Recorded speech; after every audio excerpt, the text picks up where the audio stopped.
साथियों नमस्कार। बहुत स्वागत आप सबका हमारे नए प्रकल्प 15 मिनट शो में। और मैं अरुण उपस्थित हूं आपके बीच विभिन्न परीक्षाओं को ध्यान में रखते हुए प्राचीन भारतीय इतिहास से संबंधित महत्वपूर्ण प्रश्नों के साथ। इस 15 मिनट शो में हम आगामी 15 मिनट प्राचीन भारतीय इतिहास के 15 महत्वपूर्ण और कठिन स्तर के प्रश्नों का अभ्यास करने वाले हैं, जो विभिन्न परीक्षाओं के लिए काफी उपयोगी साबित होने वाला है। तो आइए शुरू करते हैं हम आज का सेशन और लेते हैं पहला प्रश्न। पहला प्रश्न हमारा क्या है? यूनानी, कुषाण एवं शकों में से कई ने हिंदू धर्म के स्थान पर बौद्ध धर्म को अपनाया, क्योंकि? और 4 कारण नीचे दिए गए हैं। पहला, बौद्ध धर्म का उस समय प्रभुत्व था, इस कारण से। दूसरा, बौद्ध धर्म का उस समय प्रभुत्व था, इस कारण से। दूसरा, उन्होंने युद्ध और हिंसा की नीति का परित्याग कर दिया था, इस कारण से। तीसरा, जाति प्रथा से अभिभूत हिंदू धर्म की ओर वे आकर्षित नहीं हुए। चौथा, बौद्ध धर्म के माध्यम से भारतीय समाज तक पहुंच अधिक आसान थी। इसका सही उत्तर क्या होगा? जो भी विदेशी लोग थे, चाहे वह यूनानी हो, कुषाण हो, शक हो, उसमें से अधिकांश लोगों ने हिंदू धर्म को नहीं अपनाया, उसके स्थान पर बौद्ध धर्म को अपनाया। उसका कारण यह था क्योंकि हिंदू धर्म में आज भी, मतलब इस दौरान भी, जाति प्रथा थी। जाति प्रथा की जो व्यवस्था थी, उस जाति व्यवस्था में जो विषमताएं थी, जो जटिलताएं थी, इससे ये वे सारे के सारे विदेशी शक्ति हिंदू धर्म की ओर आकर्षित न हुए, और वो कहां हुए? बौद्ध धर्म की ओर। इस प्रश्न का सही उत्तर क्या होगा? बौद्ध धर्म के प्रभुत्व के कारण उन्होंने बौद्ध धर्म स्वीकार नहीं किया था। युद्ध और हिंसा की नीति के परित्याग कर देने के कारण भी बौद्ध धर्म स्वीकार नहीं किया था। बौद्ध धर्म के माध्यम से वे भारतीय समाज में पहुंच बनाना चाहते हैं, यह बहुत व्यवहारिक तथ्य नहीं है। तो इसका सही उत्तर क्या होगा? सही उत्तर होगा कि जाति प्रथा से अभिभूत हिंदू धर्म की ओर वे आकर्षित नहीं हुए, और इसी के समानांतर जो बौद्ध धर्म था, वह जाति पाति या जाति प्रथा को मानता ही नहीं था। वह कई रूढ़ियों का खंडन करता था, जो चीजें काफी आकर्षक थी, और विदेशी शक्तियों को, विदेशी जातियों को इसी आकर्षण ने आकर्षित किया। तो इसका उत्तर हो जाएगा विकल्प सी। दूसरा प्रश्न, बौद्ध संघ मठवासियों का एक संगठन था, वह कैसा संगठन था? जो धम्म के शिक्षक थे, जिसने शिक्षा के प्रसार में मदद की, राज्य की एकात्मकता में मदद करने हेतु, और विपत्ति के समय गरीबों को राहत प्रदान करने हेतु। यह बौद्ध संघ मठवासियों का एक ऐसा संगठन था। इसकी प्रकृति किससे मिलती है? तो निश्चित रूप से बौद्ध संघ में वही लोग शामिल होते थे जो घूम घूम करके धम्म को प्रचारित करते थे। तो इसका उत्तर क्या हो जाएगा? जो धम्म के शिक्षक बने, ऐसे मठवासियों का यह संगठन था। शिक्षा के प्रसार में जिसने मदद की, यह इसका उत्तर नहीं होगा। राज्य की एकात्मता में मदद करने हेतु, तो संघ का उद्देश्य राजनीतिक नहीं था। और विपत्ति के समय गरीबों को राहत प्रदान करने हेतु, यह भी इसका उद्देश्य नहीं था। इसका सही विकल्प हो जाएगा ए। तीसरा प्रश्न, कुट्टागरशाला या कुट्टागारशाला, जिसका शाब्दिक अर्थ होता है नुकीली छत वाली झोपड़ी, यह कुट्टागारशाला का एक शाब्दिक अर्थ होता है। और कुट्टागारशाला जो है, यह एक बौद्ध संरचना मानी जाती है। जैसे स्तूप होता है, चैत्य होता है, कुट्टागारशाला होता है। तो ऐसी बौद्ध संरचनाओं में कई नाम आपको देखने को मिलेंगे। स्तूप है, चैत्य है, कुट्टागारशाला है, और इन सबों के अर्थ अलग अलग होते हैं। इसमें कुटागारशाला से प्रश्न है कि कुटागारशाला, जिसका शाब्दिक अर्थ नुकीली छत वाली झोपड़ी है, यह क्या होती थी? पशुओं के रखे जाने का स्थान? यह बिल्कुल नहीं, क्योंकि यह बौद्ध संरचना है। मैंने पहले ही बताया, एक स्थान जहां बौद्ध भिक्षुओं के बीच बौद्धिक वाद विवाद होता था। स्त्रियों को इकट्ठा रखने का स्थान, यह भी गलत है। और शयन करने का स्थान, यह भी गलत है। सोने का स्थान, स्त्रियों के इकट्ठा होने का स्थान या पशुओं का के रखने का स्थान यह नहीं था, बल्कि यह ऐसा स्थान था जहां बौद्ध भिक्षु बैठते थे और आपस में उनके बीच बौद्धिक डिस्कशन होता था, बौद्धिक वाद विवाद होता था। उसी प्रकार चैत्य, तो यह एक तरह से ध्यान कक्ष था जहां पर जो बौद्ध भिक्षु थे वह मेडिटेशन करते थे। स्तूप, वह बौद्ध स्मारक हुआ करता था। अगला प्रश्न। अगले प्रश्न पर आने से पहले, बीपीएससी एईडीओ की वैकेंसी आ चुकी है। एईडीओ अर्थात सहायक शिक्षा विकास पदाधिकारी, और इसकी जो परीक्षा होने वाली है, इसमें 3 पेपर की परीक्षा होने वाली है। इसके सिलेबस के मुताबिक लैंग्वेज पेपर है। लैंग्वेज पेपर के बाद इसमें जीएस का पेपर है, मैथ और रीजनिंग का पेपर है। द ऑफिसर्स एकेडमी ने इसके लिए टारगेट बैच लॉन्च किया है, और इस बैच में आपको मिलेगा live class, recorded class, chapter wise PDF notes, PDF MCQ test, board PDF, और हर एक टॉपिक को विषय विशेषज्ञों द्वारा, अलग अलग शिक्षकों द्वारा पढ़ाया जाएगा। यह 15 टेस्ट सीरीज के साथ यह उपलब्ध है केवल और केवल 999 रुपए में। और यह कक्षा शुरू हो रही है 3 सितंबर 2025 से।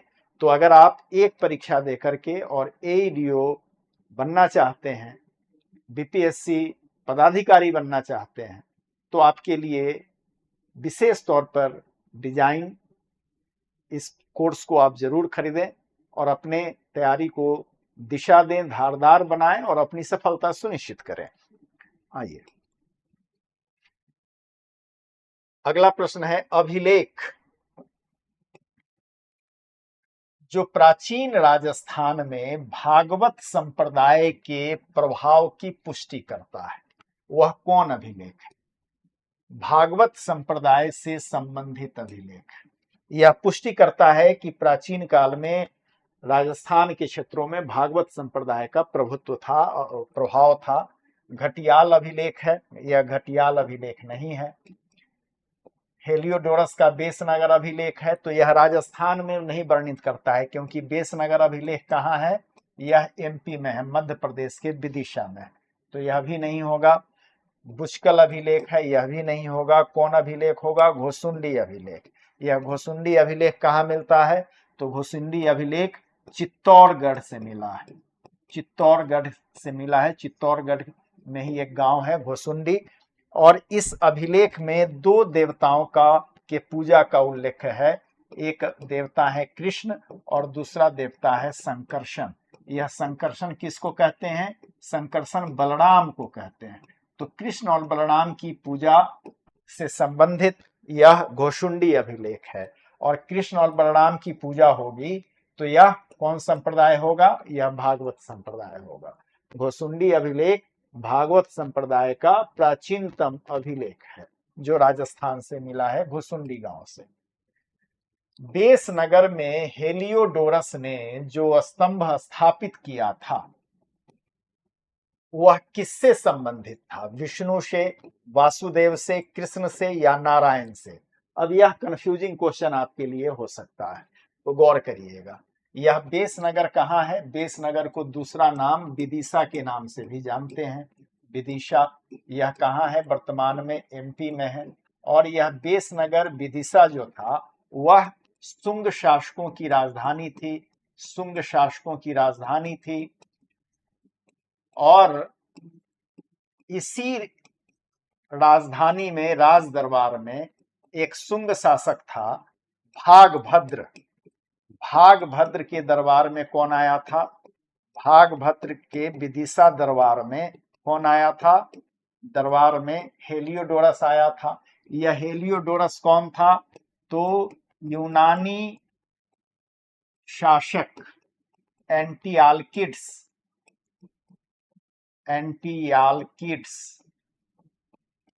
का दूत था।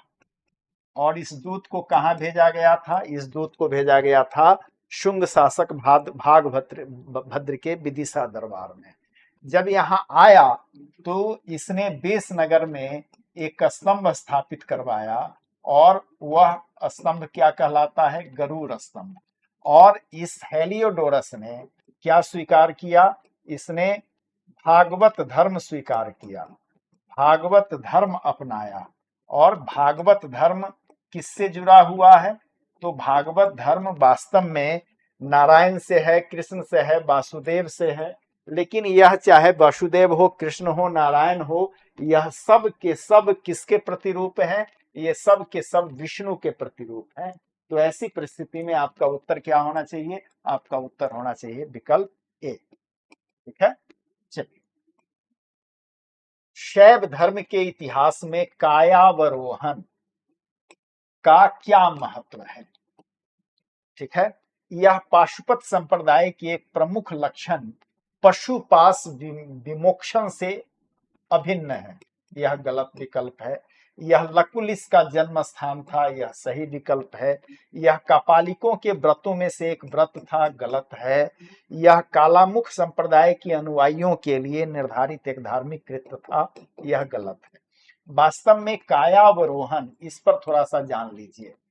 ठीक है, इसको प्रचलित शब्दावली में हम क्या बोलते हैं? करोहन भी बोलते हैं। कायावरोहन, करोहन, या इसी के लिए एक और शब्द प्रचलित है, करोहना। यह वास्तव में एक जगह का नाम है। ठीक है, एक जगह का नाम है। और इस जगह पर एक स्वयंभू शिवलिंग है। स्वयंभू शिवलिंग, स्वयंभू का मतलब जिसे किसी ने स्थापित नहीं किया। और माना जाता है कि पूरे संसार में, भारत में ऐसे स्वयंभी शिवलिंगों की संख्या कितनी है? 68 शिवलिंग है। पूरे भारत में कितने शिवलिंग है? 68 शिवलिंग है। और 68 में से एक शिवलिंग कहाँ है? करोहन में है, या करोहना में है, जिसको कायावरोहन कहते हैं। इस शिवलिंग की विशेषता यह है कि इस शिवलिंग के ऊपर लकुलिस देवता का निवास है। तो जो शैव मतावलंबी हैं वे इस शिवलिंग को बहुत ही महत्वपूर्ण मानते हैं, और मानते हैं कि यह लकुलिस का जन्म स्थान है। तो शैव मत में कायावरोहन का यही महत्व है। विकल्प बी इस प्रश्न का सही उत्तर हो।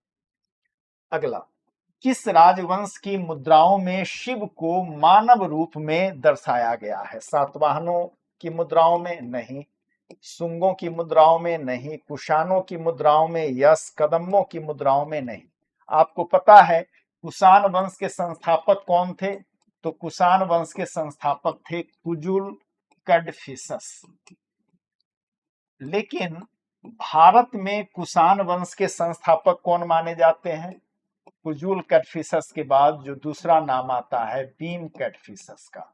और बीम कैडफिसस की जो सिक्के हैं, बीम कैडफिसस के सिक्के, इनके सिक्कों पर शिव को किस रूप में दर्शाया गया है? मानव रूप में दर्शाया गया है। प्राचीन भारत में यह पहला उदाहरण है। इसका उत्तर क्या हो जाएगा? विकल्प सी। सातवाहनों के सिक्कों की बात करें तो सातवाहनों ने सबसे पहले भारत में किस धातु का सिक्का चलाया?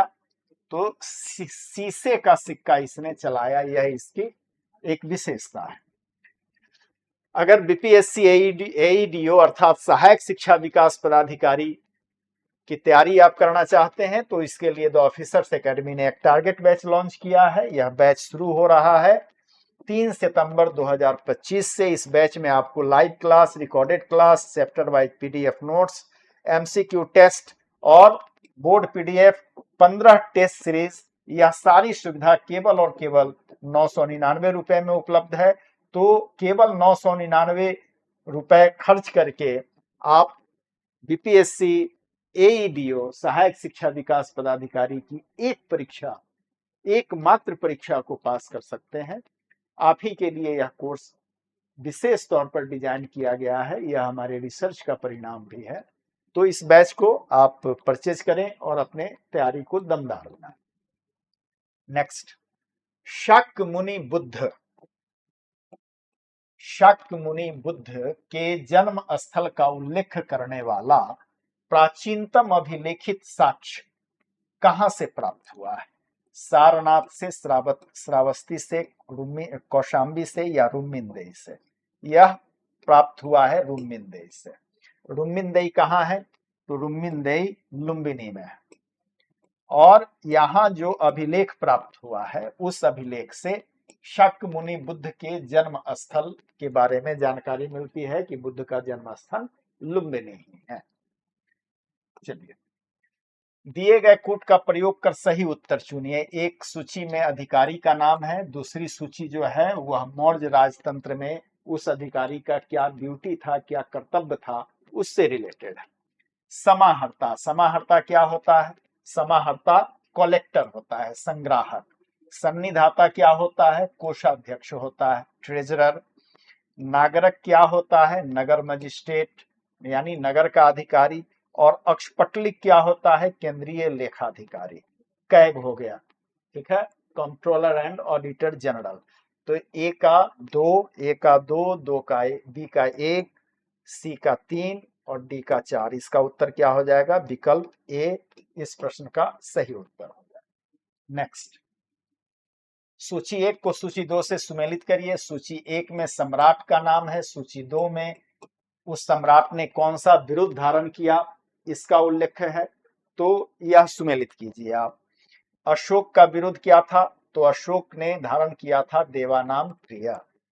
समुद्रगुप्त ने क्या धारण किया था? तो समुद्रगुप्त ने धारण किया था, समुद्रगुप्त चंद्रगुप्त द्वितीय, चंद्रगुप्त द्वितीय ने धारण किया था विक्रमादित्य की उपाधि, ठीक है। और स्कंदगुप्त ने धारण किया था क्रमादित्य की उपाधि और समुद्रगुप्त ने धारण किया था परक्रमांक की उपाधि। तो इसका उत्तर क्या हो जाएगा? इसका उत्तर हो जाएगा 2 1 4 3, 2 1 4 3। विकल्प सी इस प्रश्न का सही उत्तर होगा। नेक्स्ट, देवानाम प्रिय की उपाधि धारण की थी किसने? अशोक ने भी धारण की थी, दशरथ ने भी धारण की थी, संप्रति और बृहदर्थ ने धारण नहीं की थी। 2 मौर्य शासक हुए जिन्होंने देवानाम उपाधि धारण की थी, देवानाम प्रिय की उपाधि धारण की थी। पहला अशोक और दूसरा उसका पौत्र यानी पोता दशरथ। तो अशोक ने भी और दशरथ ने भी, यानी विकल्प 1 और 2 यह उत्तर इस प्रश्न का सही उत्तर होगा। अगला प्रश्न, अगले प्रश्न पर आने से पहले नया टोला बैच पर, नया टोला सेंटर पर हमने एईडीओ का ऑनलाइन नहीं, यह offline batch, offline batch online batch की तुलना में कई मायनों में अलग होती है।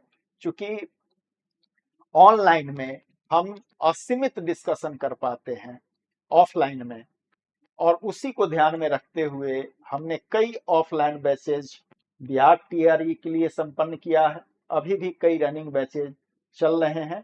तो इसमें हम आपके लिए ऑफलाइन बैच लेकर के आए हैं बीपीएससी एईडीओ का। यह बैच शुरू हो रहा है 8 सितंबर 2025 से। नया टोला नियर पीएन एंग्लो स्कूल, पारस कंपाउंड, पटना। विशेष जानकारी आपको दिए गए नंबर पर उपलब्ध कराई जाएगी। तो आपको जानकारी चाहिए, आप नंबर पर संपर्क करिए। लेते हैं अगला प्रश्न।